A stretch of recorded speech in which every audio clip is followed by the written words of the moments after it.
We grabbed some time backstage with Victor Wooten. What a talent and what a genuine person. Hi, I'm Diane. Dayton. We're at the 21st annual Boscov's Berks Jazz Fest in Reading, Pennsylvania. Backstage at the Crowne Plaza, catching up with the one and only Victor Wooten. Thank you. Thanks for grabbing a little bit of time before you go on with us. Happy to be here. Thank you. Well, you're on the road. You tour a lot during the year. Yeah.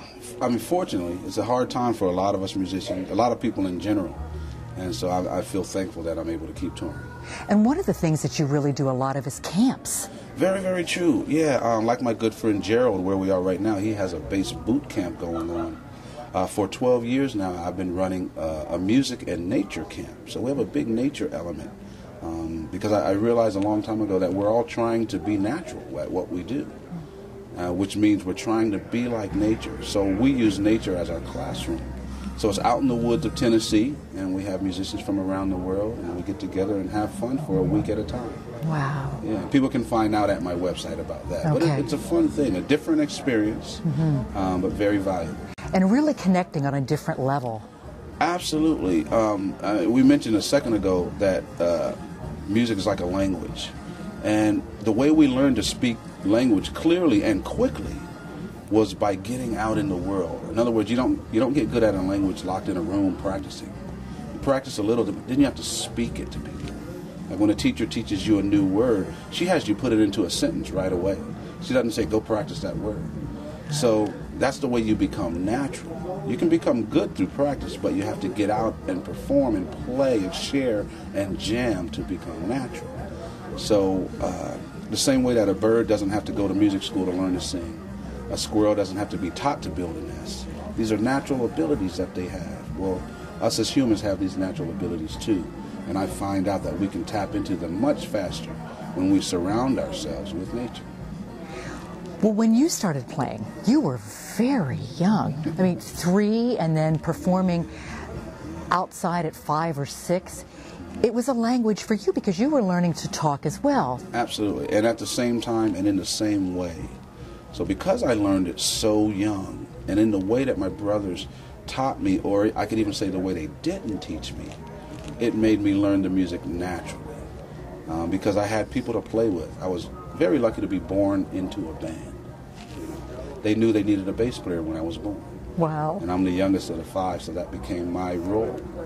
And being able to speak it with them from an early age, right or wrong, the same way our babies can say things wrong and we embrace it. A lot of times we don't embrace the wrong in music. We correct our students and chastise. I was allowed to play however I chose to start. So I always remained free in my development, which is conducive to being natural. Okay. And so because of that, I got good really quickly. And by the time I was 6, I think, we were on the road touring as an opening band for Curtis Mayfield. Wow. Throughout California. So I've just been very lucky. You know, I was born into the perfect situation. What's one of the earliest fun times that you remember that sticks in your head? You know, one of them that really sticks in my head would be the big stadiums, or not stadiums, but arenas that we played opening for Curtis Mayfield. I think my brother Reggie told me that I turned 6 on that tour. So I was very, very young, but I can remember some of those shows. Just being on the, big like Oakland Coliseum, and there's just thousands of people. And we're playing before one of our heroes, and it's just an amazing feeling that sticks with you, because music is about communicating. It's an interaction, and a lot of us musicians don't really get that. We practice by ourselves a lot, but when you get a chance to share it with people and get that feedback back, that's something you don't forget. Well, you don't. So what are you really trying to communicate with your music? Nowadays it's different than before. Nowadays I want other people to understand it. A lot of musicians struggle, and we don't have to. Music is available for everyone. It's really not that difficult, to play. Learning the rules behind it can get difficult. But a lot of the times people mistake the rules and the tools for music. And the rules and the tools aren't music. It's just a way to get to music. But the same way we learn to speak English before we learn the rules to English, I like to get people playing music. we'll learn the rules, we will, but let's play. That keeps it fun. So when people see us play, one of the comments we get is, looks like you guys are having fun. You know, and because of it, it makes them want to go home and do it. You know, it doesn't want to make them go home and quit because it looks like it's hard. Right. If we make it look fun, Yes. then you're included, you know, and I like that. Yeah. Let's talk about new projects. You have a book. I do. About 3 years ago, I released a book called The Music Lesson, A Spiritual Search for Growth Through Music. And it's kind of an amazing, surprising is the word really, surprising that it's taken off the way it has. It's in 5 different languages now. And different schools are starting to use it as mandatory reading for their music students. And about a year ago, I released an audio version of it where I had all the characters from the book, because the book's a story. It's not an instruction manual. It's more of a story about a teacher and a student. So I had all the characters come in and read their parts on tape. And I orchestrated and put a lot of music behind it. 7 CDs worth of music and stories. I'm about to release a soundtrack for the audiobook, which I don't know if anyone's ever done that, but I love the music so much that I'm just going to put a CD of the music. Wow. And that book is now up, the audiobook is up for an Audie Award in the category of personal growth.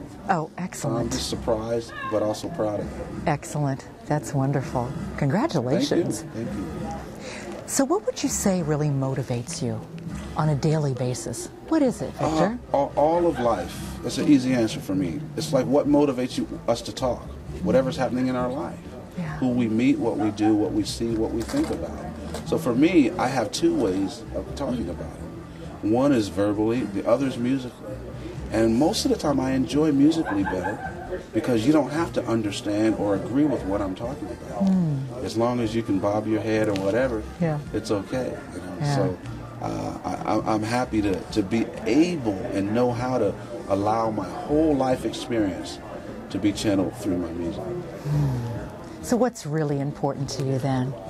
Well, you know, now being the father of 4 kids, you know, a wife for 16 years, I believe. Make sure I get that right. I think it's 16. That's a big influence because, you know, now I see myself in them, and they have the potential of being much more than I'll ever be. And so I just want to help them as much as possible do that. Yeah.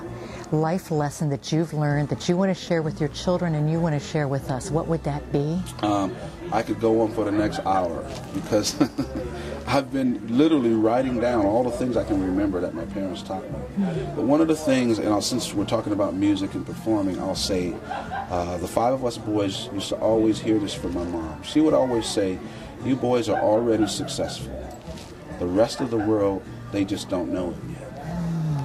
And as I'm older now, I understand that deeper. In other words, I don't have to become something to be successful at what I'm currently doing. Yeah. I'm already successful. Already Do are. it as if I'm successful now, whether anyone knows about it or not. Wow. Words to grow on for all of us. Absolutely. Yeah.